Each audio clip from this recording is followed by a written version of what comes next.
how do people comprehend language?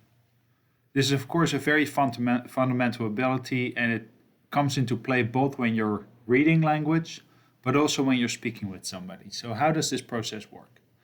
Well, with respect to written language at least, they have developed a model that's called the triangle model of the lexicon. And according to this, the idea is that we have this lexicon, which is our entire library of words that we actually know and that we have some sort of representation for.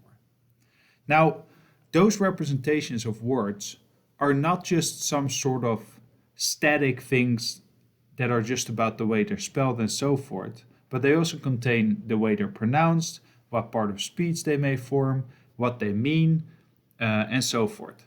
And if you're bilingual, it may also actually contain knowledge of that same word in multiple other languages. So when you're producing language, this really involves relating the meaning of a word to then its sound representation so that you can actually speak it, or if you're writing, to its spelling representation so you can actually write down the word. In other words, the word cat has many different aspects to it. It has an image of what a cat actually means, what that represents in the world, what cats look like. It has a sound to it, the way we verbalize it. That verbalization also comes into play when we hear someone else say the word cat, because then the phonology of someone else saying that should activate the word cat. And then, of course, when we're reading and writing, there's also what's called the orthography, or in other words, the way the written word cat actually looks. And you need that both when you're reading the word cat as well as when you're writing the word cat. So there's this triangle of visual patterns, phonological sound patterns, and then the actual semantic pattern, meaning the meaning of the actual word. Now, interestingly enough, though, again, in language there is a lot of ambiguity. So when you look at the different levels of linguistic representation, sometimes it's very difficult to actually relate properties that could have more than one interpretation, different types of sounds that may actually relate to different words having slightly different meanings depending on their context, different sentences actually meaning something differently depending on whether they're said in a straightforward way or in a sarcastic way and so forth. So at all of these different levels that we've already looked at, there's the possibility for ambiguity. And to really understand what somebody is saying, in some ways you have to resolve that ambiguity at every single level of language that you're dealing with. So let's just see there. For example, if you hear the word or the sound pattern ice cream, there's ambiguity because it could be that I'm talking about ice cream, meaning like the nice thing that you get in the summer, or I may be saying I scream, like I'm screaming. So there's an ambiguity there. Where exactly is the word boundary? If you read the word wind, are we talking about the winding a clock, or are we talking about the wind blowing, meaning there's a breeze? When we read permit or permit, are we looking at permit as in a license or permitting, allowing something? When you hear or read the word bark, is somebody barking at you, a dog is barking, or is it the outer layer of a tree? In terms of the sentence structure, you may hear or read, Mary read the book on the Titanic. Was Mary reading a book about the Titanic, or was Mary sitting on the Titanic and reading a book? You hear or read, Susan told Mary that she was going to win.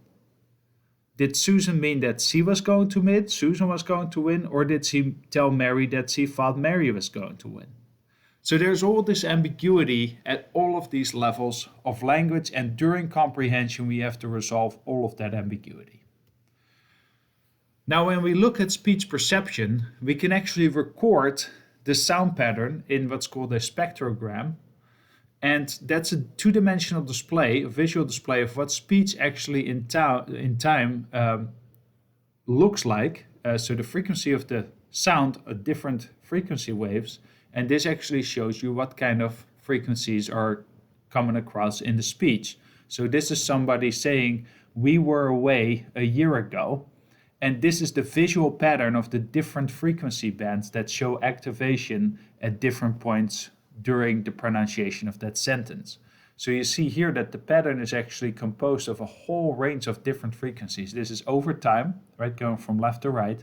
And for example, you see that here away and then a year ago is all kind of mushed together. There's no clear distinction here between where the word boundary is.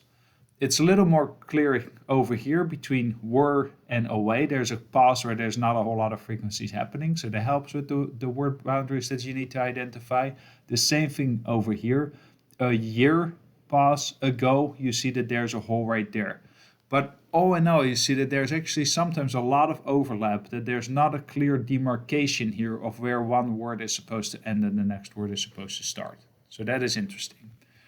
So then we perceive speech somehow, but we have to actually kind of figure out where word starts and end. And this becomes even more difficult because what people tend to do is when they speak, they co-articulate, meaning some of the phonemes in speech are actually overlapping, and the way in which you say one part of a word actually changes depending on what other part of a word actually follows. So when we articulate, that's just a word for the production of speech sounds, and they vary depending on the rate of speech, the speaker's mood, and many other factors. And then to make things even more complicated, we have this issue of co-articulation, where, again, the shaping of your mouth for one particular sound may change depending on what the following sound and the preceding sound is.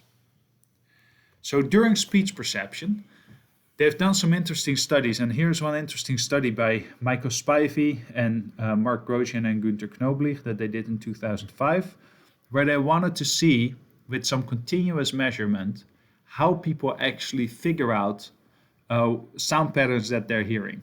And what they did in this task was the following.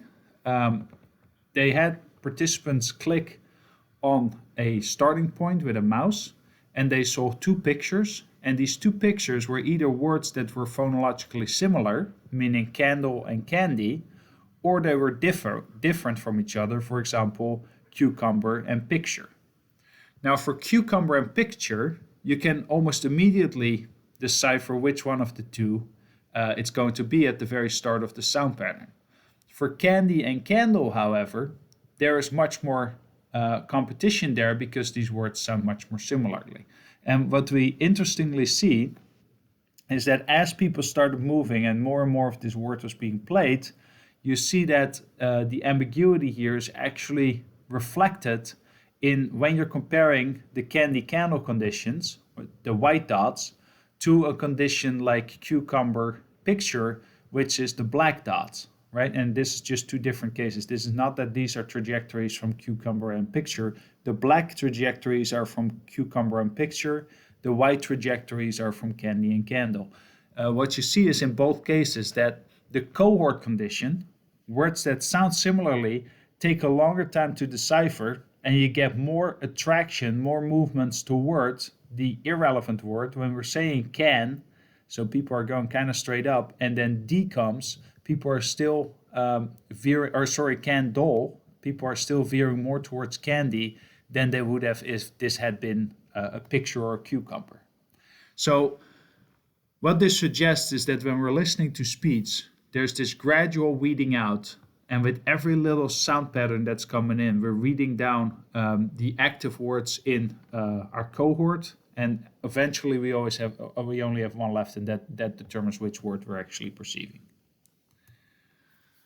Speech perception depends on a couple of things. So first of all, some words have a high neighborhood density, meaning there's a lot of words that sound very similarly to it.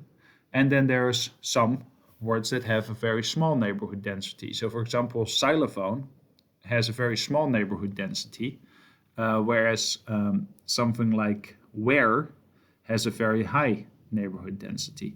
And interestingly enough, that influences how long, of course, this speech perception process actually takes. The smaller the neighborhood density, the easier it is to determine which word you're actually hearing. This whole process of this weeding out, of course, is completely unconscious. We don't actually feel that this is happening, but nonetheless, the idea is that as speech comes in, all members of the cohort that fit the speech pattern are being activated, and only as more sound patterns keep coming in that decipher which word it exactly is, that is when words are being dropped and we actually figure out what's happening. Another interesting feature, as we perceive speech or we're communicating with somebody, is that there's an actual interaction between the visual pattern of seeing somebody's mouth move and the phonological pattern of the sound patterns coming in. And these actually interact with each other. And I'll post a video, this is called the McGurk effect, where you actually will hear something completely differently depending on whether you're watching the guy speak while you're looking at him, or whether you're listening to the same exact recording, but now you close your eyes and you don't get the visual pattern. And the reason for that is that as we listen to somebody in a conversation and we're looking at them, the speech signal and the visual information are actually integrated, and they both influence the perception of what we're actually hearing. Now, of course, as sound patterns and visual patterns can all be ambiguous, as I already alluded to, so can actually be the meaning of the sentence, and it gets even more complex when we're using figurative language. So we use all these figures of speech. Figurative language is almost by definition made to be ambiguous in that we're deliberately using one word to mean actually something else. So for example, when you're using metaphors. And in this case, really intonation can help you figure out whether somebody is being sarcastic or speaking in a figurative way, and so forth. So people are sensitive to rises and fall in the pitch of the speech, in the amount of stress they put on certain parts of speech, and so forth. Sarcasm, irony, jokes, and all of that stuff, of course, are all forms of figurative speech that actually often just rely on intonation to make different meaning to different sound patterns.